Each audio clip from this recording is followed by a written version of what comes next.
183 عن أبي هريرة رضي الله تعالى عنه قال قال رسول الله صلى الله عليه وسلم من صام رمضان إيمانا واحتسابا غفر له ما تقدم من ذنبه وفي رواية من قام إيمانا واحتسابا غفر له ما تقدم من ذنبه رواه البخاري ومسلم عن أبي هريرة رضي الله تعالى عنه قال قال رسول الله صلى الله عليه وسلم من لم يدع قول الزور ولا عمل به وجهل فليس لله حاجة أن يدع وطعم وشربه رواه البخاري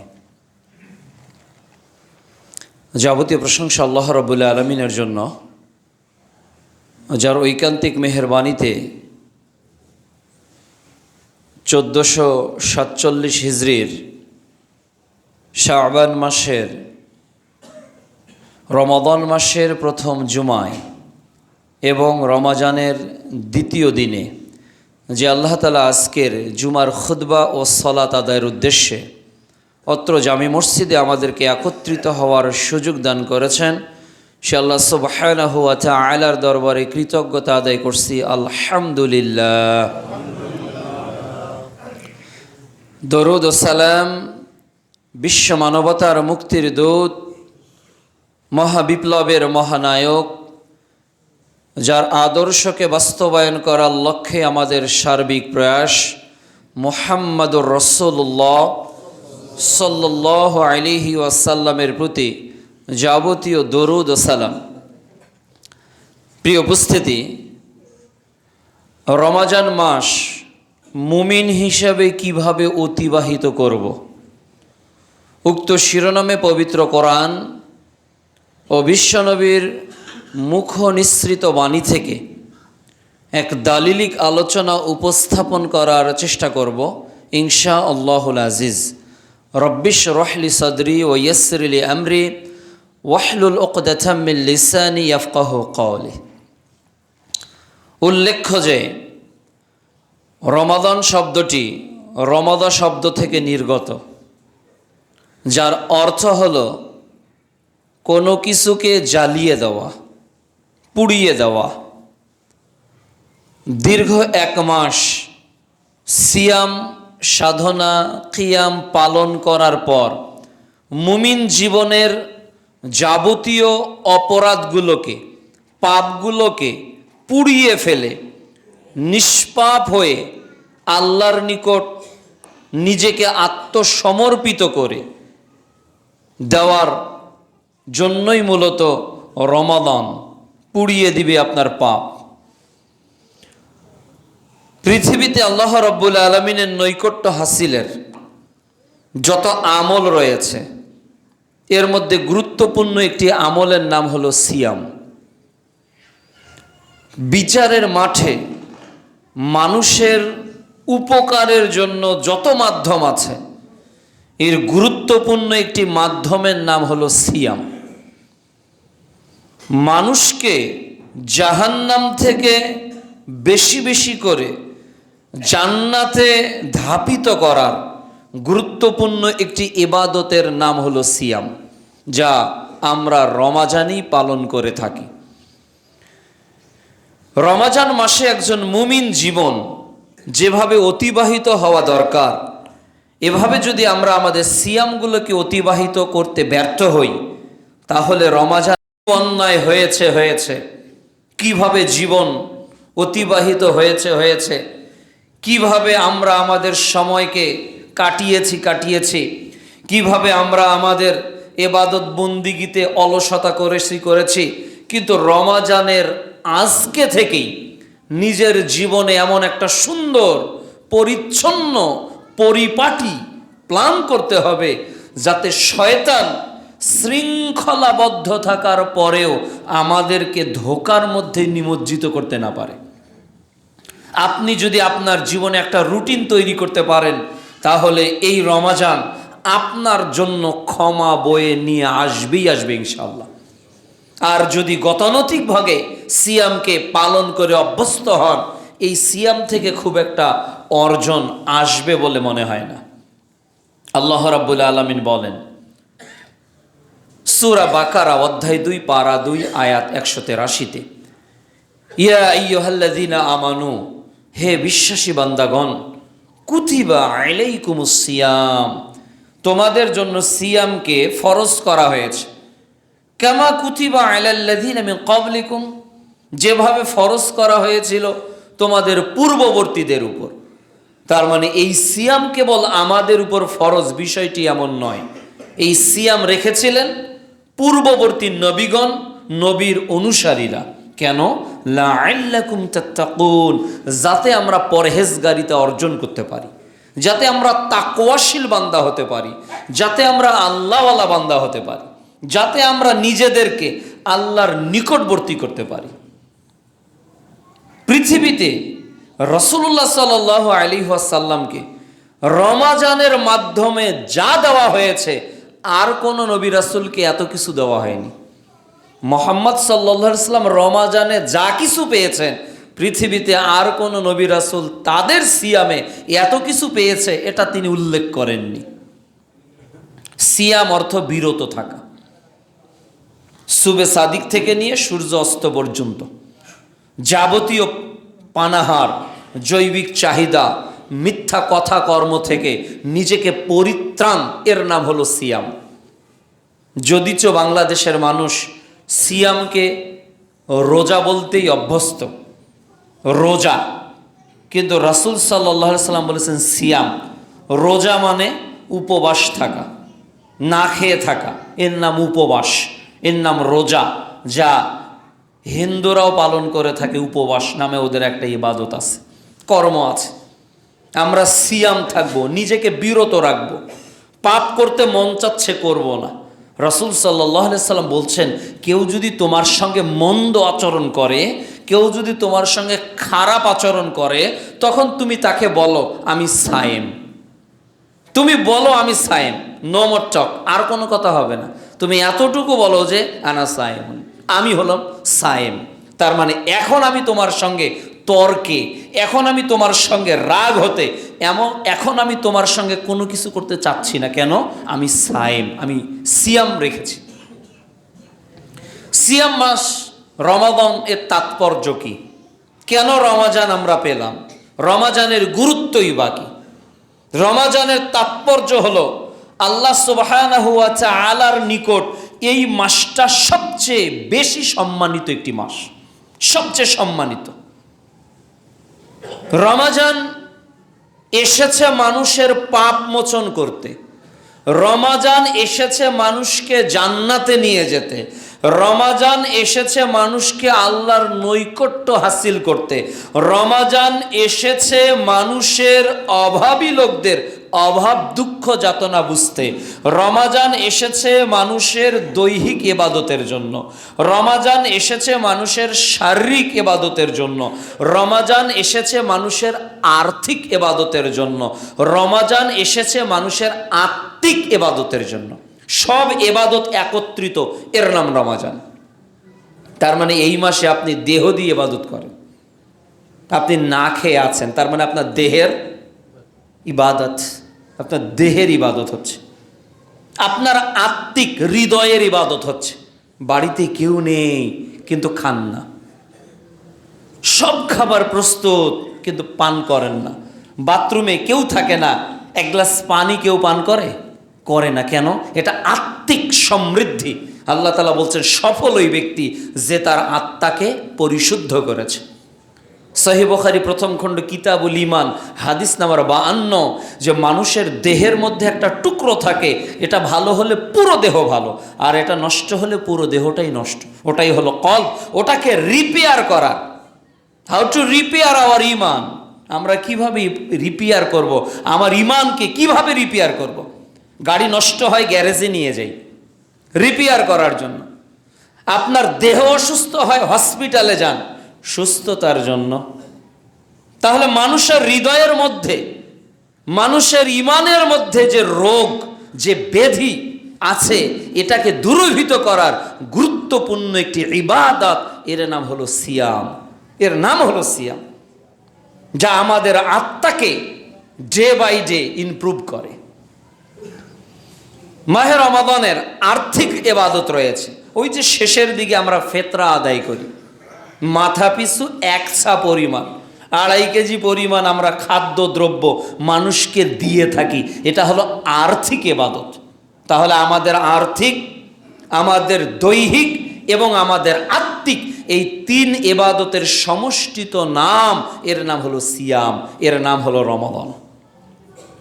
এ মাসের ফজিলত অনেক, একাধিকবার শুনেছেন, কিন্তু আমি চাচ্ছিলাম আপনি আজকে থেকে কিভাবে বাকি 28টা সিয়াম অথবা 27টা সিয়াম দিবেন, এজন্য আজকের গুরুত্বপূর্ণ আলোচনা। তবে এক নজরে মাহে রমাজানের ফজিলত রাসূল সাল্লাল্লাহু আলাইহি ওয়াসাল্লাম বলছেন, সহিহ বুখারী প্রথম খণ্ড কিতাবুল ঈমান হাদিস নাম্বার 35, 37 এবং 38, 3টি হাদিস সহিহ বুখারীর ঈমান অধ্যায়ে বর্ণিত রয়েছে। রাসূলুল্লাহ সাল্লাল্লাহু আলাইহি ওয়াসাল্লাম এক হাদিসে বলছেন যে মান সামা রমাদানা ঈমানান ওয়া ইহতিসাবান, যে ব্যক্তি রমাজানের সিয়াম পালন করলো নেকির আশায়, যে আমার নেকি হবে, ঈমানের সাথে, ঈমান আছে নেকির আশায়, কেউ যদি রমাজানের সিয়াম পালন করে গুফিরা লাহু, তাকে ক্ষমা করা হবে, মা তাকাদ্দামা মিন যামবি, তার অতীতের যত পাপ আছে সব পাপকে ক্ষমা করা হবে। সুবহানাল্লাহ। তাহলে এটা একটা ফজিলত সিয়ামের। এরপর তিনি বলছেন মান কামা রমাদানা ঈমানান ওয়া ইহতিসাবান, যে ব্যক্তি রমাজানে তারাবির সালাত আদায় করলো, কিয়ামুল লাইল, রাত জাগলো, ইফতারির পর রাত জাগছেন, ইফতার করে খেলেন, শরীরটা ক্লান্ত, মাগরিব পড়লেন আরও ক্লান্ত, 8 রাকাত তারাবি দীর্ঘ সময় ধরে পড়ছেন। এই যে মান কামা রমাদানা ঈমানান ওয়া ইহতিসাবান, কেউ যদি রাত জাগে ইবাদতে অতিবাহিত করে দাঁড়িয়ে থাকে, গুফিরা লাহু মা তাকাদ্দামা মিন যামবি, আল্লাহ তাআলা ওই রাত জাগা দাঁড়িয়ে থাকা ব্যক্তিরও জীবনের সব গুনাহ মাফ করে। সুবহানাল্লাহ। শেষ দিকে রয়েছে রমাদান, এর বেজোড় রজনীর লাইলাতুল কদর। রাসূল সাল্লাল্লাহু আলাইহি ওয়াসাল্লাম বলছেন মান কামা লাইলাতুল কদর ঈমানান ওয়া ইহতিসাবান, যে ব্যক্তি লাইলাতুল কদরের রাতগুলো জাগবে ঈমান আর নেকির আশায়, আল্লাহ তারও জীবনের গুনাহ খাতাকে মাফ করে দিবে। সুবহানাল্লাহ। তাহলে গুনাহ মাফের এটা একটা মৌসুম, এটা হলো অফারের মাস। আল্লাহ অফার দিচ্ছে, যে কে অফার গ্রহণ করবে। দুনিয়াতে তো অনেক অফার, অনেক কোম্পানি, সিম কোম্পানিগুলো একটা অফার দেয়, অনেক সময় দেয় না? দোকানদার অনেক সময় অনেক প্রোডাক্টের মধ্যে অফার দেয়, বিভিন্ন কোম্পানিগুলো তাদের জিনিসে অফার দেয়। এমনকি ঢাকার বুকে বিভিন্ন সময়ে প্লট 25% ছাড়ে বিক্রি করা হয়, অ্যাট এ টাইম টাকা দিলে অফার আছে না? তো দুনিয়ার মানুষের অফার তো সামান্য সামান্য, 1/3, সামান্য কিছু অংশের, কিন্তু আপনার রবের যে অফার, এটা শুধু দুনিয়া না, এটা জান্নাত পর্যন্ত পৌঁছে যায়। সুবহানাল্লাহ। রাসূল সাল্লাল্লাহু আলাইহি ওয়াসাল্লাম বলছেন, এটা রয়েছে সহিহ বুখারীর 2840 নম্বর হাদিস। রাসূলুল্লাহ সাল্লাল্লাহু আলাইহি ওয়াসাল্লাম বলছেন যে মা মিন আবদ ইয়াসুমু ইয়াওমান ফি সাবিলিল্লাহ, কোন বান্দা যদি একটা সিয়াম রাখে, একটা সিয়াম ফি সাবিলিল্লাহ, আল্লাহর জন্য, মানে ফরজ না, কেউ যদি একটা সিয়াম পালন করে লিল্লাহ, আল্লাহর জন্য, রাসূল সাল্লাল্লাহু আলাইহি ওয়াসাল্লাম বলছেন যে তার থেকে জাহান্নামকে 70 বছর দূরে ঠেলে দেওয়া হয়। সুবহানাল্লাহ। তার মানে আপনি যদি একটা নফল সিয়াম পালন করেন, জাহান্নাম আপনার কাছ থেকে কত বছর দূরে সরে যাবে? 70 বছর আপনার কাছেও আসতে পারবে না। তাহলে এটা যদি নফল সিয়ামের ফজিলত হয়, তাহলে ফরজ সিয়ামের ফজিলত কি? রাসূলুল্লাহ সাল্লাল্লাহু আলাইহি ওয়াসাল্লাম বলছেন যে বান্দার প্রত্যেকটা আমলের নেকি দেওয়া হয়। এইটা আমল করলো তো এইটা নেকি, সুবহানাল্লাহ বলল তো আলহামদুলিল্লাহ বলল, লা ইলাহা ইল্লাল্লাহ বলল, আসমান জমিনের ফাঁকা জায়গা নেকি হয়ে গেল। এটা তিনি বলছেন। একজন ব্যক্তি অর্থ শক্তি আছে, হজ করলো, সে সদ্য ভূমিষ্ঠ হয়ে ফিরে আসলো, এটা বলেছেন। কিন্তু তিনি বলছেন যে সিয়াম তার ব্যতিক্রম। মানে প্রত্যেক আমলের নেকির কথা বলেছে, কিন্তু সিয়ামের মর্যাদা দিতে দিতে দিতে দিতে রাসূল সাল্লাল্লাহু আলাইহি ওয়াসাল্লাম বলছেন, আল্লাহ তাআলা বলছেন যে সিয়াম তার বাইরে কেন, সিয়াম আমার জন্য রাখা হয় এবং আমি আল্লাহ সিয়ামের প্রতিদান নিজে দিব। সুবহানাল্লাহ। তাহলে আল্লাহ যা দিবেন এটা কি কাউন্টেবল? এটা কি কাউন্টেবল? না, এটা আনকাউন্টেবল। আপনাকে বরাদ্দ দিয়েছে, আপনাকে বরাদ্দ দিয়েছে, আপনি একজন মন্ত্রী, আপনি একজন এমপি, আপনার উপজেলায় বিভিন্ন ত্রাণের বরাদ্দ আসে যে এদের মাথা পিছু করে 2,000 টাকা, 10,000 টাকা, 15,000 টাকা, পঙ্গুদের এইটা বা প্রতিবন্ধীদের এইটা, এটা বরাদ্দ একটা। কিন্তু মন্ত্রী যদি কাউকে বলে আরে ওরা বরাদ্দ নিচ্ছে নিক, তোমার দায়িত্ব আমার, তাহলে কি বোঝা যায়? এই বরাদ্দের চেয়ে মন্ত্রী তাকে কম দিবেন নাকি বহুগুণ দিয়ে দিবেন, যেটা সে কল্পনা করতে পারবে না। রাসূলুল্লাহ সাল্লাল্লাহু আলাইহি ওয়াসাল্লাম বলছেন, আল্লাহ তাআলা বলছেন আস-সাওমু লি ওয়া আনা আযজি বিহি, সিয়াম তো বান্দা আমার জন্য রেখেছে, এর প্রতিদান বান্দার জন্য আমি নিজেই যথেষ্ট। সুবহানাল্লাহ। আমি দিব যা প্রয়োজন বান্দার। তাহলে আমার চেয়ে আমার প্রয়োজন আমার রব ভালো জানে, এটা হলো ফজিলত। রাসূলুল্লাহ সাল্লাল্লাহু আলাইহি ওয়াসাল্লাম বলছেন যে সায়েম যারা সিয়াম পালন করবে তাদের জন্য একটা জান্নাত আছে। আল্লাহ তাআলা জান্নাত রেখেছেন 8টা যে মর্যাদা রয়েছে, এর মধ্যে একটা দরজা রয়েছে যেটা হলো রায়্যান। এই রায়্যান দরজায় কেবলমাত্র যারা সিয়াম পালন করেছে আল্লাহ তাআলা ওই দরজায় প্রবেশের মর্যাদা কেবল তাদেরকেই দান করবেন। সুবহানাল্লাহ।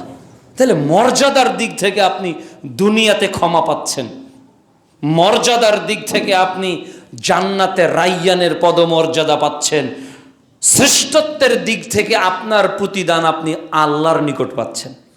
সুবহানাল্লাহ।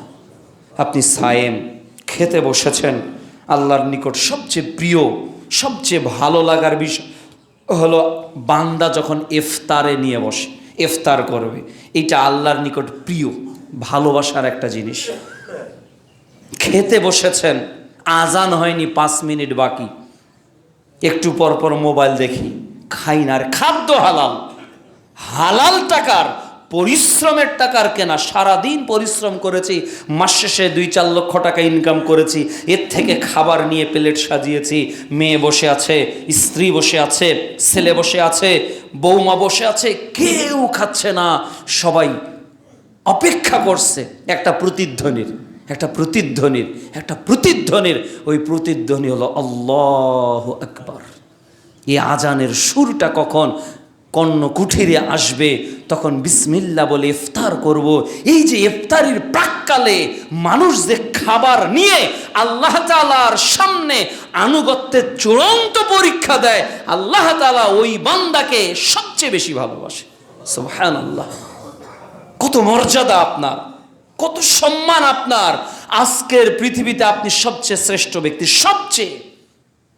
একটা এমপির কত মর্যাদা, যারা প্রতিমন্ত্রী মন্ত্রী হচ্ছে তাদের বর্তমান এই ত্রয়োদশ সংসদে তাদের যত মর্যাদা, আজকের এই মাহে রমাদান মাস শুধু বাংলাদেশের মন্ত্রিত্বের মর্যাদা নয়, বাংলাদেশের প্রধানমন্ত্রিত্বের মর্যাদা নয়, এশিয়া মহাদেশের শ্রেষ্ঠ ব্যক্তিত্বের মর্যাদা নয়, গোটা পৃথিবীতে ধনী ব্যক্তিদের অন্যতম একজন ব্যক্তিদের মর্যাদা নয়, বরং মুমিন জীবনে আল্লাহর নিকট মাহে রমাদানের প্রত্যেকটা সিয়াম একজন সায়েমের কাছে গোটা পৃথিবীর পদমর্যাদার চেয়ে আল্লাহর নিকট শ্রেষ্ঠ।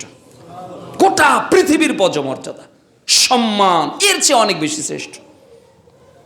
এজন্য সালাফগণ আমাদের যারা পূর্বে চলে গেছে, ওরা 6 মাস থেকে দোয়া করতো, 1 মাস 2 মাস না, 6 মাস থেকে দোয়া করত, রব আমার হায়াতকে রমাজান পর্যন্ত নিয়ে যাও, আল্লাহ আমার হায়াতকে রমাজান পর্যন্ত নিয়ে যাও।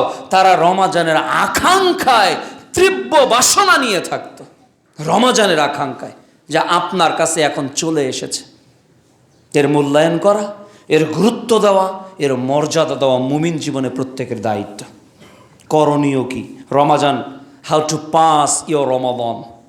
আপনি কিভাবে রমাজানকে অতিবাহিত করবেন, এটা আমার জন্য, আপনার জন্য, প্রত্যেকের জন্য করণীয়। কিভাবে করবেন? প্রথমত হলো সাহারি খাবেন। কি করবেন? সাহারি খাবেন। রাসূল সাল্লাল্লাহু আলাইহি ওয়াসাল্লাম বলছেন তোমরা সাহারি খাও, কেননা সাহারিতে কল্যাণ আছে, বরকত আছে। রাতে খেতে ইচ্ছা করতেছেন, এক গ্লাস পানি হলেও খান, কেন? আপনি বরকত প্রাপ্ত হবেন, রহমত প্রাপ্ত হবেন। কার পক্ষ থেকে? আল্লাহর পক্ষ থেকে। কাজেই ঘুমিয়ে গেছেন, খাবেন না এমনটি যাতে না হয়, সাহারি করুন, বরকত প্রাপ্ত বান্দাদের অন্তর্ভুক্ত হতে হবে, এটা করাই প্রয়োজন। 2 নম্বর, ইফতার। ইফতার করতে হবে, এটা করণীয়। 3, সিয়াম পালন করতে হবে, এটা করণীয়। যার বয়স হয়েছে বালেগ পুরুষ, বালেগ নারী, আপনার পরিবারে যাতে সিয়ামবিহীন অবস্থান না করে, সিয়ামবিহীন অবস্থান না করে।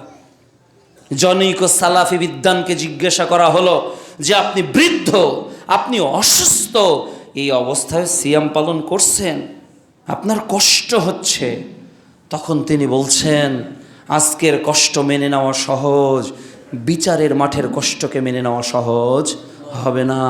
কি তাদের মনোবাসনা! আজকে আমি যে দেহে কষ্ট আমার পাচ্ছে, এটা আমি সহ্য করতে পারবো, এটা আমার জন্য সহজ, কিন্তু বিচারের মাঠের যে যন্ত্রণা, বিচারের মাঠের যে কষ্ট, বিচারের মাঠের যে আযাব, এটা তো আমি সহ্য করতে পারবো না। ওর চেয়ে আমি এই কষ্টকে বরণ করে নিতে রাজি আছি। সিয়ামের প্রতি তাদের কত গুরুত্ব ছিল, কত গুরুত্ব ছিল। আজকে সামান্য অসুস্থ, সিয়াম রাখি না, ফিদিয়া আদায় করি। সামান্য অসুস্থ, সিয়াম রাখতে চায় না। বাচ্চা দুধ খাচ্ছে, ঠুনকো অজুহাতে সিয়াম মায়েরা দিতে চায় না। খবরদার, সিয়াম এমন একটা ইবাদত, এটা নেকি, এটা মর্যাদা, এটা গুনাহ মাফ, এটা সম্মান বৃদ্ধি, এটা জান্নাতে যাওয়ার মাধ্যম। জীবনে এই মাস আর কখনো ফিরে আপনার জীবনে নাও আসতে পারে, নাও আসতে পারে। সর্বোচ্চ চেষ্টা করতে হবে রমাদানের সিয়ামকে পালন করার জন্য। রাসূলুল্লাহ সাল্লাল্লাহু আলাইহি ওয়াসাল্লামের যুগে, সাহাবীদের যুগে, তাবিঈদের যুগে, তাবিঈদের যুগে বিভিন্ন গ্রন্থগুলো তারিখের পড়ে দেখবেন যে তারা ছোট্ট ছোট্ট বাচ্চাদেরকে সিয়াম রাখতে অভ্যস্ত করত, সিয়াম রাখতে অভ্যস্ত করত। সকালবেলা খেতে দিত না, ওদেরকে খেলাধুলায় ভুলিয়ে রাখতো। বাবা এইটা খেলো, ওইটা খেলো, এইটা খেলো, খেলাধুলা করে করে তাদের ডিউরেশনটাকে লং করা হতো, বাড়ানো হতো। হোক না সে 10টার সময় পর্যন্ত থাকলো, পরের দিন 11টা, এর পরের দিন 1টা। তাকে টার্গেট দেন, বাবা তোমার বয়স 5 বছর, 6 বছর, চেষ্টা করো, চেষ্টা করো। আমরা চেষ্টা করাই না, আমরা ভাবি সামনে ইন্টারমিডিয়েট পরীক্ষা, সন্তানের পড়াশোনায় ঘাটতি চলে আসবে, এসএসসি পরীক্ষা ঘাটতি চলে আসবে, পিএসসি পরীক্ষা ঘাটতি চলে আসবে, বিভিন্ন পরীক্ষা, ইউনিভার্সিটির পরীক্ষা ঘাটতি চলে আসবে, বিশ্ববিদ্যালয়ের পরীক্ষা ঘাটতি চলে আসবে। আরে দেহের মালিক কে? দেহ সুস্থ করার মালিক কে? দেহকে অসুস্থ করার মালিক কে? তিনি আল্লাহ। তিনি আপনার দেহকে সুস্থ করতে পারেন। আজকে বিজ্ঞানের আলোচনার একটা খুতবাই প্রয়োজন যে সিয়াম ও বিজ্ঞান, বিজ্ঞান প্রমাণ করেছে একটা মানুষ যদি সুস্থ থাকতে চায় তার জীবনে সিয়াম কত বড় গুরুত্বপূর্ণ, কত বড় গুরুত্বপূর্ণ। আমরা সারাক্ষণ স্টোমাককে কাজ করাই, ও রেস্টের প্রয়োজন নাই, ও রাতেও বেশি খাচ্ছি, যার কারণে আমাদের দেহে বিষাক্ত জিনিস, এই টক্সিন, এগুলো নির্গত হওয়ার কোনো সুযোগ পায় না।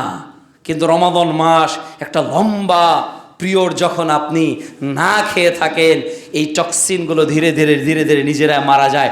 আপনার দেহের সেলগুলো, কোষগুলো সতেজ হতে থাকে।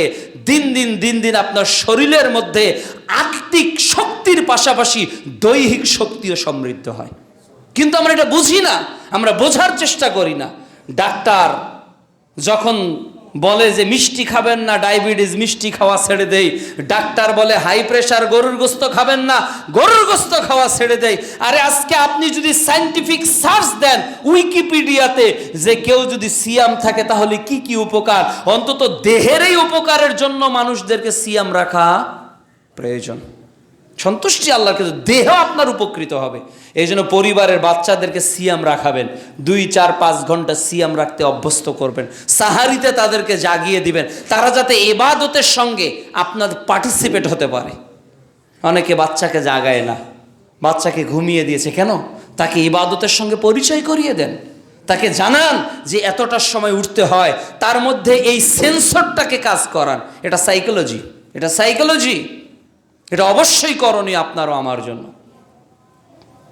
4, মাহে রমাদানে সবচেয়ে যেটা বেশি পড়তে হবে সেটা হলো তেলাওয়াতুল কোরআন। কোরআনকে বেশি বেশি করে পাঠ করা, কোরআনকে বেশি বেশি করে পাঠ করা। আজকে দ্বিতীয় সিয়াম চলছে, কার কয় পারা চলছে করছেন? Everybody yourself. আজকে আপনার কয় পারা চলছে? ওই যে উনি ঘুমাচ্ছে দেখেন, হেলান দিয়ে আছে, এই যে অনেকে, এই যে যুবক ছেলে হেলান দিয়ে আছে, ওই যে হাঁটুতে হাত দিয়ে আছে, এই যে মুরব্বী সিয়াম রেখেছে, ওই যে হাঁটুতে হাত দিয়ে আছে অনেকে, অনেকেই যে হেলান দিয়ে আছে, আপনার না, অনেকে হেলান দিয়ে আছে, হাঁটুতে হাত ধরে আছে। কাজে একটু গুনাহ মাফ করে আজকে যেতে হবে ইনশাআল্লাহ। এটা প্রতিযোগিতার মাস, যে যত পারি এগিয়ে যাবে, নেকি কামাইয়ের মাস। আপনাকে যদি বলা হয় যে আব্দুর রহমান ভাই, এই যে এই বিশাল মাঠ, আপনি যতক্ষণ পর্যন্ত এই একটা দাগ দিয়ে যত দূর দাগ দিতে পারবেন পুরো জায়গাটা আপনার হয়ে যাবে, কি করবেন? হ্যাঁ, শুরু হবে 10টা থেকে, শেষ হবে 12টায়, 2 ঘন্টা। আপনি যতদূর কোদাল দিয়ে খুঁড়তে পারবেন পুরো জায়গার মালিক আপনি। কি করবেন? ঘুমাবেন, লাঞ্চ করবেন, ব্রেকফাস্ট খাবেন, মাঝে মধ্যে শরবত খাবেন না, শরবত 2 ঘন্টা পর খাই, আর 1 মিনিট গেলে তো 1 কোটি টাকার মালিক হয়ে যাব। চেষ্টা করবেন না ভাই? চেষ্টা করবেন না? দুনিয়ার সম্পদের জন্য যদি এত আকাঙ্ক্ষা থাকে, এই মাস আপনাকে জান্নাতে নিয়ে যাবে, এই মাস আপনাকে জাহান্নাম থেকে বাঁচাবে, এই মাস আপনার কাছে আল্লাহর নিকটবর্তী করবে, এই মাসে সবচেয়ে বেশি ইবাদতে কাটিয়ে দিতে হবে। আর সবচেয়ে বড় ইবাদতের নাম হলো কোরআন। ইমাম শাফি রাহমাহুল্লাহ কত বড় মুহাদ্দিস, এই মাসে তিনি হাদিসের দার্স বন্ধ করে দিতেন। হাদিসের দার্স বন্ধ, কেবল কোরআন, কেবল কোরআন। যে মাস কোরআন নাজিলের মাস, এই মাসের নাম কি? রমাদান। এই মাস সেই মাস। সূরা বাকারা অধ্যায় 2 পারা 2 আয়াত 185 আল্লাহ বলছে, শাহরু রমাদান আল্লাযী উনজিলা ফীহিল কোরআন। রমাদান মাস আমি কোরআন অবতীর্ণ করেছি, কোরআন অবতীর্ণ করেছি। এই কোরআন বেশি বেশি করে তেলাওয়াত করুন। আপনি কোরআন পড়তে পারেন না, এই মাসে বেশি বেশি করে আরবি পড়েন, আলিফ বা তা সা জিম হা, এটাই পড়েন, চেষ্টা করেন। কোনো একজন মুআল্লিমের কাছে, কোনো একজন ওস্তাজদের কাছে গিয়ে আপনি কোরআন পড়তে অভ্যস্ত হন। আপনি ঠেকিয়ে ঠেকিয়ে কোরআন পড়েন, তাও চেষ্টা করেন। জীবনের সবচেয়ে একটা বড় সময় কোরআনের সঙ্গে কাটিয়ে দেন, কোরআনের সঙ্গে কাটিয়ে দেন।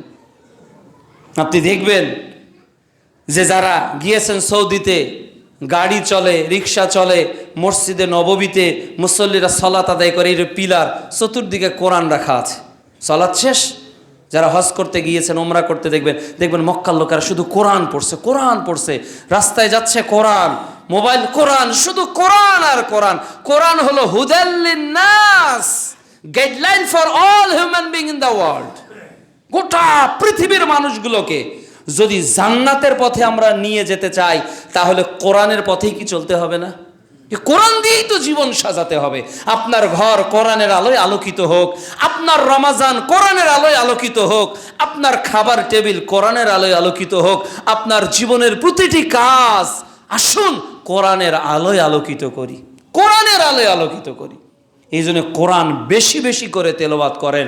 প্রিয় নবী মুহাম্মদ রাসূলুল্লাহ সাল্লাল্লাহু আলাইহি ওয়াসাল্লাম বলছেন, বিচারের মাঠে কোরআন আপনার জন্য শাফায়াত করে বলবে, আল্লাহ, এই ব্যক্তিকে আমি ঘুমাতে দেই নাই, পেটে ক্ষুধা, শরীর ক্লান্ত, সাহারিতে উঠতে হবে, ফজরের সালাত পড়তে হবে, এর পরেও সে তারাবি পড়ে ঘুমায়নি, তোমার কোরআনকে তেলাওয়াত করেছে, তোমার কিতাবকে পাঠ করেছে। আমি সেই কোরআন ওই পাঠকের জন্য সুপারিশ করছি, তুমি সুপারিশ কবুল করো। তখন আল্লাহ তাআলা বলবেন, ও কোরআন, আজকে তুমি যে পাঠকের পক্ষে সুপারিশ করলে, আমি পাঠকের পক্ষে তোমার সুপারিশকে কবুল করলাম। সুবহানাল্লাহ। তাহলে পাঠকের পক্ষে কোরআন যে মাসের কারণে সুপারিশ করে, ওই মাসটা কি? রমাদান। এটা শাওয়াল মাসের জন্য কোরআনের এই সুপারিশ হাদিসে কিন্তু নাই, রজব মাসের জন্য নাই। কোরআন সুপারিশ করে এই মাসে যারা বেশি বেশি করে কোরআন তিলাওয়াত করে। তিলাওয়াত করুন এই মাসে বেশি বেশি করে। অন্যান্য বই পড়া বাদ দেন, অন্যান্য গ্রন্থগুলো পড়া, ইসলামিক গ্রন্থগুলো করা বন্ধ করে এই মাসে কোরআনের শিডিউলটাকে একটু বাড়িয়ে দেন। সালাফদের জীবনে খুঁজে দেখবেন যে সালাফিগণ এই মাসে 7 দিনে একবার কেউ কোরআন শেষ করত। কয় দিনে একবার? 7 দিনে একবার। কোরআনে কত পারা আছে? 30 পারা। তাহলে প্রতিদিন কত পারা পড়েছে সে? 4 পারারও বেশি। 4 পারারও বেশি সে প্রতিদিন পড়েছে। কোন কোন বর্ণনায় এসেছে 3 দিনে কোরআন শেষ করেছে। 3 দিনে। তাহলে 3 দিনে কোরআন শেষ করতে চাইলে প্রতিদিন কত পারা করে পড়েছে? 10 পারা। আবার কিছু বর্ণনায় এসেছে একদিনে। যদিও 3 দিনের বেশি কোরআন শেষ করা নিষেধ এসেছে, তবে অনেক মুহাদ্দিস বলেছেন বিভিন্ন বিশেষ ক্ষেত্রে যেগুলো ফজিলতের, যেগুলো গুরুত্ব বহন করে, সেই জায়গাগুলোতে এই ইবাদতটা মুস্তাহাব। তাহলে চিন্তা করেন তাদের প্রতিযোগিতা কোন লেভেলে। 3 দিনে প্রতিদিন 10 পারা, 10 দিনে প্রতিদিন 4 পারা প্লাস। আমরা কি পারি না প্রতিদিনে ন্যূনতম 1 পারা করে কোরআন তেলাওয়াত করতে? প্রিয় যুবক ভাইয়েরা, একবার মোবাইল স্ক্রলিং করলে কত ঘন্টা সময় চলে যায়, একটা ইউটিউবের ভিডিও দেখলে কত ঘন্টা সময় চলে যায়। ইসলামিক চ্যানেলগুলো দেখা বন্ধ করে দেন, ইউটিউব দেখা বন্ধ করেন, ফেসবুক চালানো বন্ধ করেন, অন্তত এই সময়টা কোরআন পড়েন। এই ফজিলত আর পাবেন না, আর 28 দিন পরে এই নেকি আর পাবেন না। অন্তত ইউটিউবটা একটু কম করেন। আগে 2 ঘন্টা চালাতেন, এখন নিয়ত করেন 1 ঘন্টা চালাবো। ফেসবুকটা 2 ঘন্টা চালাতেন, 3 ঘন্টা চালাতেন, নিয়ত করেন 1.5 ঘন্টা চালাবো। কমিউনিকেশন হোয়াটসঅ্যাপ, ইমো, মেসেঞ্জারে করতেন আধা ঘন্টা 1 ঘন্টা, আজকে ক্যালকুলেশন করেন এটা আমি 20 মিনিট করব। এত কমিউনিকেশনের দরকার নেই। এই মাসে সবচেয়ে কমিউনিকেশন যার সঙ্গে করতে হবে তিনি কে? আল্লাহর সঙ্গে। সবচেয়ে বেশি বন্ধুত্ব, সবচেয়ে বেশি কমিউনিকেশন আল্লাহর সঙ্গে করেন। এজন্য আল্লাহ তাআলা এই মাসে কোরআন নাজিল করেছে। কোরআন মানে আল্লাহর স্মরণ। কোরআন মানে কার স্মরণ? আল্লাহর স্মরণ। কোরআনের মাধ্যমে আল্লাহর নিকটবর্তী হওয়া যাবে। রাসূলুল্লাহ সাল্লাল্লাহু আলাইহি ওয়াসাল্লাম বলছেন, বিচারের মাঠে আল্লাহ তাআলা বলবে, তুমি কোরআন পড়ো, যতটি আয়াত তুমি তেলাওয়াত করবে, বিচারের মাঠে তোমার মর্যাদা জান্নাতে স্তরকে তত বৃদ্ধি করা হবে। সুবহানাল্লাহ। এই জন্য সবাইকে বলবো, একটা ওয়াদা করেন, একটা প্ল্যান তৈরি করেন। বাড়িতে গিয়ে A4 সাইজের একটা পেজ নেবেন, A4 সাইজের একটা পেজ নেবেন এবং A4 সাইজের এই পেজে লিখবেন যে আমি প্রতিদিন কমপক্ষে 1 পারা কোরআন পড়ব। যারা বেশি মাহির তারা লেখেন 2 পারা 3 পারা কোরআন পড়ব। এরপর মাস যখন শেষ হয়ে যাবে তখন দেখেন আপনার কয়টা টার্গেট পূরণ হয়েছে আর কয়টা হয়নি। তাহলে নিজের মধ্যে একটা অনুশোচনাবোধ তৈরি হবে, ধিক্কারবোধ তৈরি হবে। রাসূলুল্লাহ সাল্লাল্লাহু আলাইহি ওয়াসাল্লাম বলছেন, খায়রুকুম মান তাআল্লামাল কোরআন ওয়া আল্লামা। তোমাদের মধ্যে শ্রেষ্ঠ ব্যক্তি সেই যে নিজে কোরআন শেখে এবং অপরকে শিক্ষা দেয়। তাহলে যারা শেখেননি এই মাসটা বেশি শেখেন। আর বিভিন্ন মসজিদে ফ্রি ক্লাসের আয়োজন করা হয়, বিশেষ করে রমাদান কেন্দ্রিক। অনেক বড় বড় জামি মসজিদগুলোতে আমি দেখেছি, ঢাকা, পাবনা, বিভিন্ন জেলাতে দেখেছি রমাদান মাসে কমিটির পক্ষ থেকে ফ্রি ক্লাসের আয়োজন করা থাকে। যদি এখানে না থাকে, আমি কর্তৃপক্ষকে উদত্ত আহ্বান জানাবো, মাহে রমাদানে একজনকে শিক্ষককে নিয়োগ দেন। আর যারা মুরব্বী কোরআন তেলাওয়াত করতে পারে না, যাদের মাখরাজ ঠিক নেই, যাদের মাদ ঠিক নেই, যাদের স্পষ্ট প্রনাউন্সিয়েশনগুলো বিশুদ্ধ নয়, তারা অন্তত ফজরের সালাতের পর অথবা আসরের সালাতের পর অথবা জহরের সালাতের পর আধা ঘন্টা 1 ঘন্টা সময় ফ্রি কোরআন শেখেন। অন্তত এই মাসটা যাতে কোরআন থেকে আমরা মাহরুম না হই। পারবো না ইনশাআল্লাহ? আল্লাহ তাআলা যেন তৌফিক দান করেন। আল্লাহুম্মা আমিন। 5 নাম্বার বিষয় হলো, যেটা আপনি পাস করবেন রমজানকে কেন্দ্র করে, সেটা হলো বেশি বেশি করে ইস্তেগফার পাঠ করা, ক্ষমা চাওয়া, আল্লাহর নিকট মাপ চাওয়া। হাঁটতেছেন, আস্তাগফিরুল্লাহ আস্তাগফিরুল্লাহ আস্তাগফিরুল্লাহ আস্তাগফিরুল্লাহ আস্তাগফিরুল্লাহ আল্লাযী লা ইলাহা ইল্লা হুয়াল হাইয়ুল কাইয়্যুম ওয়া আতুবু ইলাইহি। শুধু পড়তে ইস্তেগফার, বেশি বেশি করে ইস্তেগফার পাঠ করেন। রাসূল সাল্লাল্লাহু আলাইহি ওয়াসাল্লাম আমিন বলেছেন, আমিন বলেছেন, আমিন বলেছেন মিম্বারে উঠে। রমজান মাস পেল, গুনাহ মাফ করতে পারলো না, সে হতভাগা না? তাহলে গুনাহ মাফ হয় কি দিয়ে? ইস্তেগফার দিয়ে না? তওবা দিয়ে। আল্লাহ বলছে ইয়া আইয়ুহাল্লাযীনা আমানু তুবু ইলাল্লাহ, সূরা তাহরিম অধ্যায় 66 আয়াত 8। হে ঈমানদাররা, তোমরা ফিরে আসো, তওবা করো, নিকটবর্তী হও আল্লাহ। এই জন্য এই মাসে বেশি বেশি করে ইস্তেগফার পাঠ করা। প্রিয় নবী তো সারা জীবন কমপক্ষে 70 বার থেকে 100 বার দৈনিক ইস্তেগফার পাঠ করতেন, দৈনিক ইস্তেগফার। আপনাদেরকে উদাত্ত আহ্বান জানাবো এই বিষয়ে, মুসল্লির একটু সামনে চলে আসেন। অনেক ভাইয়েরা দাঁড়িয়ে আছে পিছনে, একটু বসার জায়গা প্লিজ তাদেরকে করে দেন। আমরা একটু সামনের কাতারগুলো থেকে একটু এগিয়ে বসি, একটু এগিয়ে বসি, ফাঁকা জায়গাগুলো একটু পূরণ করে নেন। অনেক মুসল্লি দাঁড়িয়ে আছে, জায়গা হচ্ছে না, রাস্তায় পর্যন্ত দাঁড়িয়ে আছে, একটু সামনে আসেন। সম্মানিত উপস্থিতি, আপনাকে যে কথা 5 নম্বরে বলছিলাম, বেশি বেশি করে ইস্তেগফার করা। আর ইস্তেগফারের এই জায়গাটাতে আমি আপনাকে একটা পড়া দিয়ে যেতে চাই, একটা পড়া দিয়ে যেতে চাই। ক্ষমা চাওয়ার জগতে শ্রেষ্ঠ একটি দোয়া হলো সাইয়্যিদুল ইস্তেগফার।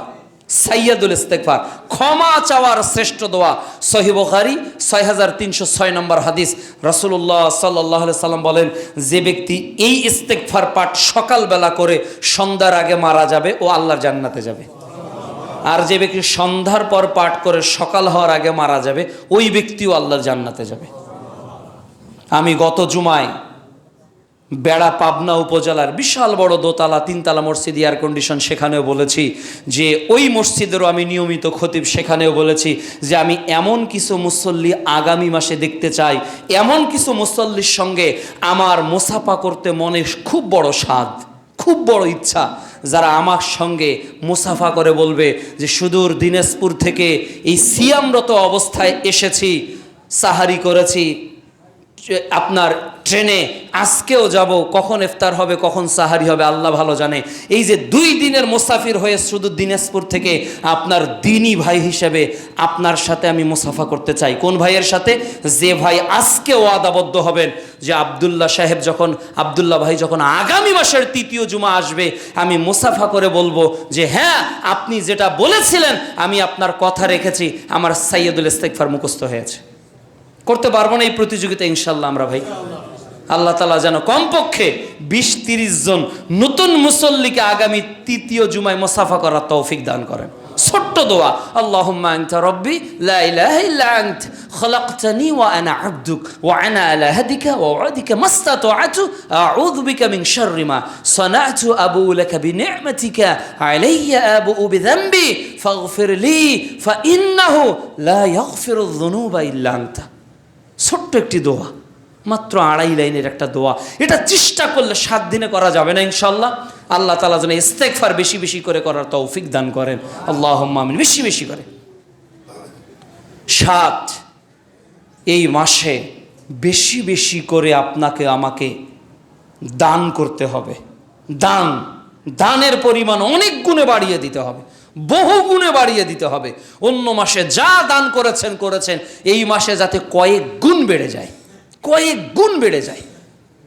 দান করেছেন, ধরেন গত মাসে শাবান মাসে ধরেন আপনি 5,000 টাকা দান করেছেন, এ মাসে যাতে 25,000 টাকা দান হয়, এটা চেষ্টা করবেন। গত মাসে 500 টাকা হয়েছে, এ মাসে যাতে 5,000 টাকা হয়। আপনার দান যাতে জ্যামিতিক হারে এই মাসটাতে বেড়ে যায়। বাতাস যেমনভাবে প্রবাহিত হয়, প্রিয় নবী এইভাবে এই মাসে বেশি বেশি করে দান করতেন। মসজিদে এসেছেন, সবচেয়ে বড় নোটটা আজকে দেওয়ার চেষ্টা করবেন। আগামী জুমে আসবেন, একটা বড় নোট দেওয়ার চেষ্টা করবেন। আর দান মাঝে মধ্যে বাচ্চাদের দ্বারাই করাবেন। অনেক পিতামাতা সন্তানকে নিয়ে এসেছেন, আপনি 200 টাকা দান করবেন, 100 টাকা ছেলেকে দেন, 100 টাকা আপনাকে দেন। বাবাকে ছেলেকে বলেন আব্বু তুমিও ফেলো, তাহলে ছেলের দানের প্রতি কি হলো, একটা ট্রেনিং হয়ে গেল না? ছেলেদের সন্তানদেরকে, মাদেরকেও বলবো, যত মেয়ে নিয়ে এসেছেন, আপনার নাতনি নিয়ে এসেছেন, তাদের হাতেও 50, 100, 200, 400, 500 দিবেন। তারাও যাতে দোতলায় মহিলা দান বাক্সে এই দানটা করতে পারে। এই মাসে বেশি বেশি করে দান করতে হবে। কেন? দান আল্লাহর রাগকে নিভিয়ে দেয়। পানি যেভাবে আগুনকে নিভিয়ে দেয়, পানি যেভাবে আগুনকে নিভিয়ে দেয়, দান আল্লাহর রাগকে এইভাবে নিভিয়ে দেয়। এই জন্য এই মাসে চেষ্টা করবেন বেশি বেশি করে দান করার, আল্লাহ যেন কবুল করেন, আল্লাহুম্মা আমিন। 8, এই মাসে আরেকটি গুরুত্বপূর্ণ ইবাদত হলো যে আপনি তাহাজ্জুদের সালাতে অভ্যস্ত হন। তাহাজ্জুদের সালাতে একেবারে তারাবিতে 8 রাকাত পড়ে দিলেন, বেতেরও শেষ করলেন, তাহলে রাত জেগে কি ইবাদত করবেন? 2-4 রাকাত শেষ রাতের জন্য ছেড়ে দেন, রেখে দেন। অন্য মাসে তো তাহাজ্জুদের সময় ওঠার সুযোগ হয় কি হয় না, কিন্তু এই মাসে অ্যালার্ম আপনার 4টায় দেওয়া আছে, 4:30টায় দেওয়া আছে, যে মাসে আল্লাহ তাআলা প্রথম আসমানে নেমে আসে। সহিহ বুখারী বাবু কিয়ামুল লাইল হাদিস নাম্বার 1147। আল্লাহ তাআলা প্রত্যেক রাতের শেষ ভাগে প্রথম আসমানে নেমে আসে। তাহলে নেমে এসে বলে, কে আমাকে ডাকবে, আমি তার ডাকে সাড়া দিব। কে আমার কাছে কিছু চাইবে, আমি তা তাকে প্রদান করব। কে আমার কাছে ক্ষমা চাইবে, আমি আমার বান্দাকে মাফ করে দিব। সুবহানাল্লাহ। তাহলে সাহারি খাওয়ার পূর্বে আপনি চেষ্টা করেন ন্যূনতম 2 রাকাত সালাত, 4 রাকাত সালাত রাতের হিসেবে রেখে দিতে, রাতের সালাত হিসেবে রেখে দিতে। আর সালাতকে দীর্ঘ করুন, সালাতকে দীর্ঘ করুন। 2 রাকাত সালাত ইমামের পিছনে পড়তে সময় লাগতেছে 8 মিনিট 9 মিনিট, আপনি এককভাবে 1 রাকাত সালাতে 10 মিনিট কাটিয়ে দেন না, কাটিয়ে দেন। আয়েশা রাদিয়াল্লাহু তাআলা আনহা গভীর রজনীতে দেখতেছেন প্রিয় নবী, তার কাছে থাকার কথা তার কাছে নেই, কোথায় গেল? অন্য স্ত্রীর নিকট। অন্ধকার রাতে তিনি হাত নাড়ছেন, দেখতেছেন প্রিয় নবী মুহাম্মদুর রাসূলুল্লাহ গভীর রজনীতে সালাতে দাঁড়িয়ে গেছেন, সালাতে দাঁড়িয়ে গেছেন। এত দীর্ঘ কিয়াম, এত দীর্ঘ কিয়াম যে প্রিয় নবীর পা ফুলে যেত, পা ফুলে যেত। আয়েশা রাদিয়াল্লাহু তাআলা আনহা বলছে, হে আল্লাহর রাসূল, আল্লাহ আপনার আগের গুনাহকে ক্ষমা করে দিয়েছে, আপনার পরের গুনাহকেও আল্লাহ ক্ষমা করেছে। আপনি এত দীর্ঘ সময় ধরে আল্লাহর দাসত্বে নিজেকে নিয়োগ করেন। তখন রাসূলুল্লাহ সাল্লাল্লাহু আলাইহি সাল্লাম বলছেন, ও আয়েশা, যে রব আমার আগের গুনাহকে ক্ষমা করেছে, আমার পিছের গুনাহকে ক্ষমা করেছে, আমার সামনের গুনাহকে যে আল্লাহ ক্ষমা করেছে, ওই রবকে বেশি বেশি করে সেজদা দিয়ে আমি রবের কৃতজ্ঞতা আদায় করব। সুবহানাল্লাহ। আপনার কি এমন কোনো সালাত হয়েছে? পুরো ত্রিমোহনীর অত্র মসজিদের নারী পুরুষ সকলকে বলছি, আপনার কি এমন কোনো সালাতের রাকাত হয়েছে জীবনে, 1 রাকাত, যেখানে আপনি টানা 10 মিনিট ধরে কেবল কোরআন তেলাওয়াত করেছেন? 10 মিনিট। আর আপনার নবী 1 রাকাত সালাতে সূরা বাকারা শেষ করেছে। ভাবতে পারেন আপনি, যারা আগের পরের গুনাহ মাপ 1 রাকাতে সূরা বাকারা শেষ করেছে। আমরা 10 মিনিট দাঁড়িয়ে থাকতে পারি না। আজকে আমাদের ইবাদতের সময়টাকে খুব তাড়াহুড়া করে ফেলেছি, ইবাদতের সময়ে নানা ধরনের অজুহাতকে দাঁড় করিয়েছি। অনুগ্রহ করে এই মাসে সালাতে ব্রত হন, এই মাসে সালাতে ইবাদতে ব্রত হন। যুবক ভাইদেরকে বলবো, ভাইয়েরা, তোমার যৌবন আল্লাহর নিয়ামত, এই নিয়ামতে তাহাজ্জুদের সালাতে তুমি দাঁড়িয়ে যাও, তুমি আল্লাহর কাছে কাঁদো, তুমি আল্লাহর কাছে কাঁদো, তোমার পাপের কথা স্মরণ করে, অপরাধের কথা স্মরণ করে, অতীত জীবনের পাপকে স্মরণ করে তুমি চোখের পানি ছেড়ে দাও। প্রিয় নবী বলছে, চোখের পানি যদি আল্লাহর জন্য ক্রন্দন কেউ করতে পারে, দুধের বাট থেকে দুধ বের হয়ে গেলে যেমন গাভীর বাটে দুধ ফিরিয়ে দেওয়া সম্ভব না, আল্লাহর জন্য কেউ যদি ক্রন্দন করতে পারে, তাহলে তার দোয়া ফেরত দেওয়া সম্ভব না, তার দোয়া কবুল হবেই হবে। এই জন্য অন্তত এই মাসটাতে বেশি বেশি করে আমরা যাতে তাহাজ্জুদের সালাত, নফল সালাতে বেশি সময় ব্যয় করতে পারি, আল্লাহ তাআলা যেন তৌফিক দান করেন। আল্লাহুম্মা আমিন। 9 নম্বর বলবো যে এই মাসে অন্যদেরকে ইফতার করানো, অন্য মানুষকে কি করানো? ইফতার করানো। সালাফদের নিয়ম ছিল অতীত যুগে, সালাফদের নিয়ম হলো ওরা কাউকে না কাউকে মেহমানদারি না করা পর্যন্ত নিজেরা ইফতারের প্লেটে বসতো না, যে কেউ না কেউ তার বাড়িতে মেহমান হবেই, প্রতিদিন হবে। যদি দেখা যায় যে কি ব্যাপার, 6টায় আজান হবে, দিনাজপুরে 6টায় 1-এ গতকাল হয়েছে আজান, যে 6টা বেজে যাচ্ছে, কোনো মুসল্লি নেই, কাউকে পাচ্ছি না মেহমান হিসাবে, তখন ওই বাড়ির মালিক কি করত? ইফতারগুলো প্লেটে সাজিয়ে মসজিদে চলে যেত, মসজিদে কাউকে না কাউকে পাবো, তাকে নিয়ে সে ইফতার করতো। সুবহানাল্লাহ। কেননা কেউ যদি কাউকে ইফতার করায়, যাকে ইফতার করালো তার ইফতারের নেকি সে পেয়ে গেল, কিন্তু তার নেকিও কমতি ঘটবে না। সুবহানাল্লাহ। কত নেকির মাধ্যম আল্লাহ দিয়েছে। এই জন্য অনুরোধ করব, আহ্বান করব, আপনার মাধ্যমে যাতে দৈনিক একজন হলেও ইফতার করে, একজন, একজন ব্যক্তি হলেও, আপনার পাশের প্রতিবেশী হতে পারে, আপনার আত্মীয় হতে পারে, এইগুলো আপনারা চেষ্টা করবেন আল্লাহ যেন কবুল করেন। আল্লাহুম্মা আমিন। অতঃপর এই মাসে যে জিনিসগুলো থেকে আপনি নিজেকে বিরত রাখবেন, কাজ যেগুলো করলাম, সাহারি খাবেন, ইফতার করবেন, সিয়াম পালন করবেন, তওবা ইস্তেগফার করবেন, এরপর আপনার তাহাজ্জুদের সালাতে আপনি অভ্যস্ত হবেন, এরপর আপনার বেশি বেশি করে আল্লাহকে স্মরণ করবেন, এরপর আপনার এই যে অন্যকে ইফতার করাবেন, এই যে কাজগুলো আপনার জীবনে করবেন, বর্জন কিছু করতে হবে না? রমজান মাসে অনেক কিছু বর্জন করতে হবে। যারা ব্যবসায়ী আছেন, দয়া করে ব্যবসা বন্ধ করে দেন। খাবারের হোটেল যাদের আছে, রমজানের সম্মানার্থে একজন বলছে যে ফোন দিয়ে গতকালকে যে অনেক মানুষ যারা মুসাফির তারা কি খাবে, তাহলে যারা মুসাফির তারা কি খাবে? তো বললাম মুসাফির কেন, রাত 4টার সময় তো কোনো মানুষের খিদা লাগতে পারে, তো 4টার সময় দোকান খোলা রাখেন। ঈদের দিনও তো তার কারো ক্ষুধা লাগতে পারে, তো ঈদের দিনেও দোকান খোলা রাখেন। আপনি আপনার মতো করে শরীয়ত বুঝলে তো হবে না, শরীয়তের ভাব গাম্ভীর্য বুঝতে হবে। সালফে সালেহিনের বুঝ অনুযায়ী এই মাসের পবিত্রতা রক্ষার্থে কি এটা আমরা করতে পারি না? রিজিকের মালিক তো আল্লাহ, দয়া করে কোনো দোকানে বোরকা পরাবেন না। বোরকার মাস রমজান মাস হয়ে গেছে, বোরকা পরার মাস।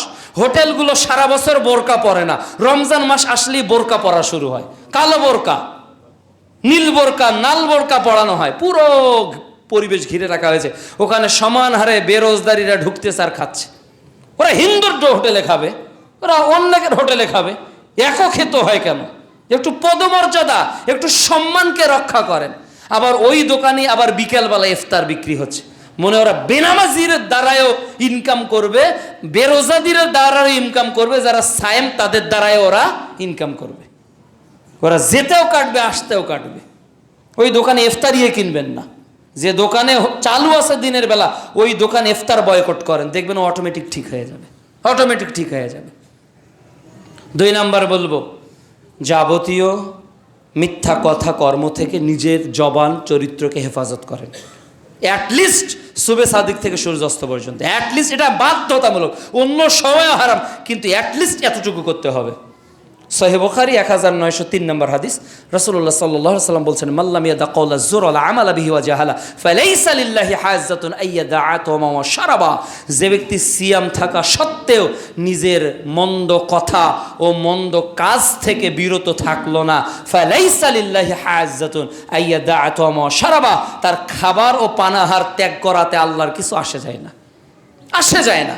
আপনি মিথ্যা বললেন আবার সায়েম, আপনি বেপরদায় চললেন আবার আপনি সায়েম, আপনি গান বাজনা শুনছেন আবার সায়েম, আবার আপনি ক্রামবোর্ড খেলতেছেন আপনি আবার সায়েম, আপনি টিভি দেখতেছেন সময় পাস করতেছেন আপনি আপনার সায়েম। এটা হবে না। মাল্লাম ইয়াদা কাওলা যুর ওয়াল আমালা বিহি ওয়া জাহালা। নিজের জীবনে যত জাহেলিয়াতের কর্ম আছে, মিথ্যা কথা ও মিথ্যা কাজ থেকে এই মাসে পূর্ণাঙ্গ রূপে নিজেকে বিরত থাকতে হবে, যদি সিয়াম কবুল আমরা আল্লাহর নিকট করাতে চাই। এটা চেষ্টা করতে হবে। 3 নাম্বার, হালাল উপার্জনে অভ্যস্ত হন। হালাল, হারাম খাবেন না। 1000 টাকার, লক্ষ টাকার হারাম ইফতার করার চেয়ে বিনা টাকার 1 গ্লাসের পানির ইফতারি অনেক বেশি আল্লাহর কাছে দামি, অনেক বেশি দামি। একটা রিক্সা চালকের পা দিয়ে ঠেলা সেই গাড়ির ইফতারের যে দাম, আর সুদী ব্যবসায়ীর অন্যের সম্পদকে লুট করা মানুষের 1000 প্রকার ইফতারির মধ্যে সেই তৃপ্তি কখনোই আসবে না। এই জন্য ইন্নাল্লাহ তাইয়্যিব লা ইয়াকবালু ইল্লা তাইয়্যিবা, আল্লাহ পবিত্র, তিনি পবিত্র ছাড়া কোনো কিছুই গ্রহণ করেন না। কোনো সায়েমের ইফতার যাতে হারাম দিয়ে না হয়, কোনো সায়েমের সাহারি যাতে হারাম দিয়ে না হয়। যাবতীয় হারাম উপার্জন এবং খাবার থেকে নিজেকে বিরত রাখুন। আর একটি বিষয় বলবো, যে রমাদান মাস আমাদের দ্রব্যমূল্যের দাম বেড়ে যায়, তাই না? রাতারাতি বেড়ে গেছে। কলার দাম ছিল মনে করেন 20 টাকা চাম্পা কলা, ওটা রাতারাতি 50 টাকা হয়ে গেছে, 60 টাকা হয়ে গেছে। সবজি কলা ছিল 40 হয়ে গেছে 180। এই যে দাম বাড়াচ্ছে, দাম বাড়াবেন না, ছাড় দেন। 2 টাকা হলেও ছাড় দেন। রমজান উপলক্ষে রিজিকে বারাকাকে বাড়িয়ে দিবে, আল্লাহ বাড়ি দিবে। কেন? এই প্রোডাক্টটা এখন যত ব্যবসায়ীর কাছ থেকে কিনতেছে, এই ব্যবসায়ীর প্রোডাক্টটা ম্যাক্সিমাম কারা কিনতেছে? সায়েমরা না? আপনি যদি এই উদ্দেশ্যে দেন যে আল্লাহ তুমি তো আমাকে 11 মাস ব্যবসা করাচ্ছ, সুস্থ রেখে আমার ব্যবসা চলছে, আল্লাহ 11 মাস তো আমি লস খাইনি, আল্লাহ আমি 2 টাকা করে ছাড় দিলাম। কেন? যে ভাইটা এসেছে এই ভাইটা রোজাদার, তার মুখটা শুকনো, এই ভাইটা 5টা পরিবারের লোকের হয়তো চালটা ডালটা নিয়ে যাচ্ছে, আল্লাহ আমি তোমাকে খুশি করার জন্য আসল দামে বা সামান্য কিছু মুনাফা দিয়ে ছেড়ে দিলাম, আল্লাহ এই আশায় যে ওই সায়েমের তুমি কিছু নেকি আমাকে দিও। আল্লাহ খুশি হয়ে যাবে না ভাই? জীবনে তো 11 মাস ব্যবসা করলেন, একটা মাসকে আল্লাহর জন্য ছাড় দেওয়া যায় না? একটা মাস ছাড় দিয়ে দেন। আর একটা বলবো 4 নাম্বার, যে আমরা এই মাসে অনেকটা বেশি ফাস্টফুডে অভ্যস্ত হয়ে যাই। ইফতার মানেই পেঁয়াজু লাগবে, ইফতার মানেই বুন্দিয়া লাগবে, ইফতার মানেই চপ লাগবে, মানে কত প্রকার আইটেম। ঢাকাতে যত প্রকার আইটেমের ইফতারি, অথচ কত মানুষ অনাহারে দিন কাটাচ্ছে। এইগুলো খাওয়ার কারণে ইবাদতে মনোযোগ কম। খেজুর খান, স্বাস্থ্য ভালো থাকবে। পানি খান, পিঙ্ক সল্ট দিয়ে পানি খান, দেহ ভালো থাকবে। কিন্তু সমান হারে আপনি খাচ্ছেন এই ফাস্টফুডগুলো, আপনার দেহের মধ্যে আরও কি করতেছে? একটা গ্যাস অ্যাসিডিটি তৈরি করতেছে, আপনার পেট ব্যথা হচ্ছে, আপনার শরীরকে ভারী করতেছে। এই খাবারগুলো কি করে? শরীরে ক্লান্তি নিয়ে আসে, খুব দ্রুত এনার্জি লেস করে দেয়, নষ্ট করে দেয়। দেখবেন অতিরিক্ত খাওয়ার কারণে আপনার তারাবির সালাতে আল্লাহু আকবারে আপনার 2 রাকাত নামাজে 6 বার হাই আসতেছে। তার মানে কি? আপনি খাবার খেয়েছেন বেশি, ফাস্টফুড খেয়েছেন বেশি, ভাত খেয়েছেন বেশি, মনে করতেছেন গলা পর্যন্ত, যতক্ষণ দেখা যায়নি খাবার খেতেই আছেন। এটা করবেন না, অল্প করে খান, দেখবেন ইবাদতে মনোযোগ আসবে, ইবাদতে মনোযোগ আসবে। আপনি জানেন আবু হুরায়রা রাদিয়াল্লাহু তাআলা আনহু ইফতার সাহারি কি ছিল? আবু হুরায়রার দৈনিক ইফতারি করতেন 5টা খেজুর দিয়ে। তিনি বলতেন আমার কাছে 15টা খেজুর হলেই যথেষ্ট হয়ে যায়, 5টা খেজুর দিয়ে আমি ইফতার করি, 5টা খেজুর আমি সাহারিতে খাই, আর পরের দিনের ইফতার করার জন্য আমি 5টা খেজুর রেখে দিই। সবচেয়ে বেশি হাদিস বর্ণনাকারী সাহাবী আবু হুরায়রা রাদিয়াল্লাহু তাআলা। তার যদি অবস্থা, আমাদেরকে এইভাবে চেষ্টা করা উচিত না ভাই? আল্লাহ যেন আমল করার তৌফিক দান করেন। আল্লাহুম্মা আলহামদুলিল্লাহি ওয়াহদা ওয়াসসালাতু ওয়াসসালামু আলা মান লা নাবিয়্যা বা'দা। আল্লাহুম্মা সাল্লি আলা মুহাম্মাদ ওয়া আলা আলি মুহাম্মাদ কামা সাল্লাইতা আলা ইব্রাহিম ওয়া আলা আলি ইব্রাহিম ইন্নাকা হামিদুম মাজিদ। আল্লাহুম্মা বারিক আলা মুহাম্মাদিন ওয়া আলা আলি মুহাম্মাদ কামা বারাকতা আলা ইব্রাহিম ওয়া আলা আলি ইব্রাহিম ইন্নাকা হামিদুম মাজিদ। আমরা কায়মান ও বাক্যে আল্লাহর নিকট দোয়া করি, আল্লাহ রাব্বুল আলামিন যেন আমাদেরকে রমজান পর্যন্ত হায়াতে তাইয়্যিবা দান করেন। আল্লাহুম্মা আমিন। আল্লাহ তাআলা যেন প্রতিটি রমজানে তেলাওয়াতের মধ্য দিয়ে, ইবাদতের মধ্য দিয়ে, যত যে 9-10টা আমলের কথা বললাম, এই আমলের মধ্য দিয়ে প্রতিদিন যাতে অতিবাহিত করার তৌফিক দান করেন। আল্লাহুম্মা আমিন। এই রমজান জীবনের শেষ রমজান হয়ে যেতে পারে। অনেক এমন ভাই আছে যারা অনেক শক্তিশালী ছিল, কিন্তু তারা সিয়াম রাখতে পারেনি। অনেক ব্যক্তি আছে। আমাদের মাদ্রাসার একজন উপদেষ্টা, তিনিও মাদ্রাসার একজন শিক্ষক, অন্য মাদ্রাসা, সরকারি মাদ্রাসার। গত বুধবারে আমরা তারাবির সালাত আদায় করলাম। বুধবারে ঠিক মাগরিবের পরে অ্যাক্সিডেন্ট করেছে, একেবারে হাঁটুর এই পুরো হাড়টা বাইর হয়ে গিয়েছে।